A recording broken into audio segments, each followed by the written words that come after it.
Well, I got to tell you, this is fun to be up here, and I've gotten a lot out of it. I know now to put on new sneakers, feed my financial analyst to some sacrifice, and eat bananas. But totally on another note. So, this is, we're talking today about will and skill, what we go through, or what all of us should be looking at in our hires. Everybody looks into STEM, which is the science, technology, engineering, and mathematics. And quite often, this is developed at a very, very young age. People seem to excel in one or all four by third grade. So by 8 years old, they're getting a very good grasp of the science, the technology, the engineering, and the math. So as I was looking into this, and I was thinking, like, where do they really are going to start looking at our industry or looking at college or looking at different careers? And it's by third year of high school, so juniors in high school. And I wasn't the only one looking at this, because as I started to research a little bit, the Department of Defense was doing the same.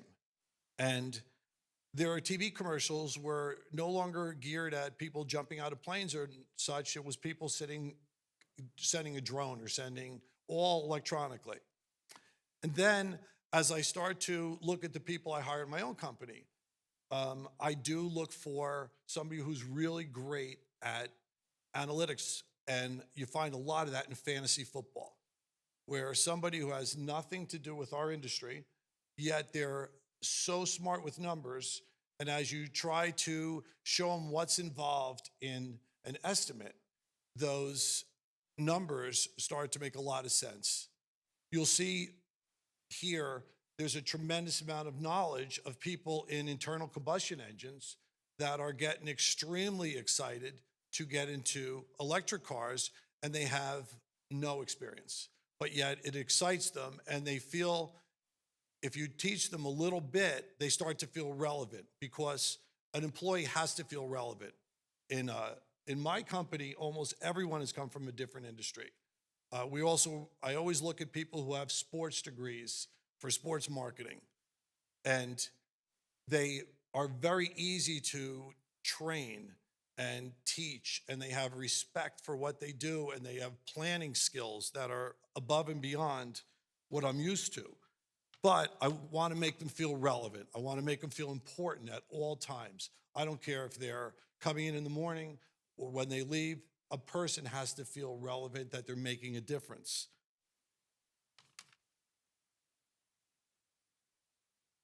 As I match my clicker.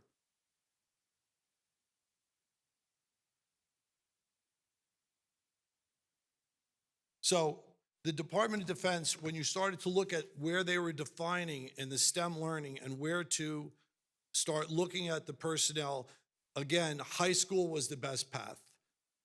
We all want to go to the community colleges. We all want to go to automotive colleges. We want to get people that are doing other training, but you'll start to find that our industry is exciting. It's evolving. We've just changed from the electric car is like the horse and buggy changing.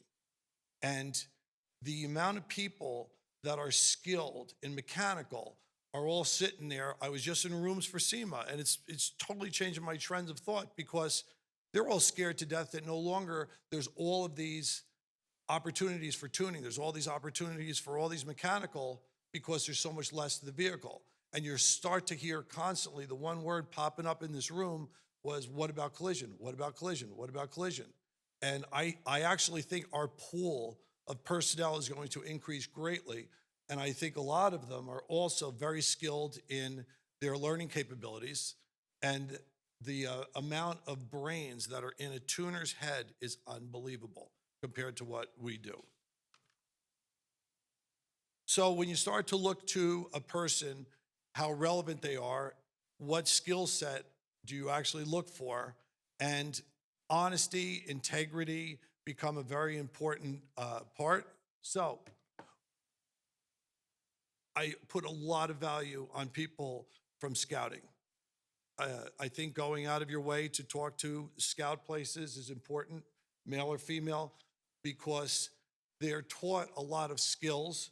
They're taught core values of honor, duty. We just said it, the previous speaker was talking about leaving something. They're taught to be helpful. They're taught to leave something better with the person they're with or speaking to.